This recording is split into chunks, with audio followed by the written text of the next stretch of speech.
When raising seedlings, first put the rockwool in the seedling tray.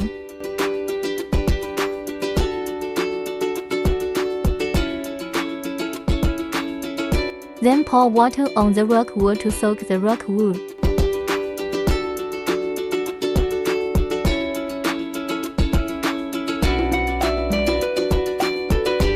Use tweezers to put the seeds into the holes of the rockwool.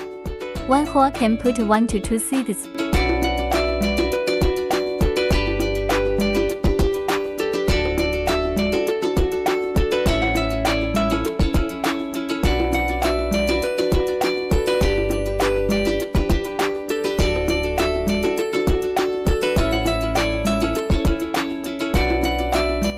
Finally, put the seedling tray into the seedling machine or on the microgreen system and wait for the seeds to germinate.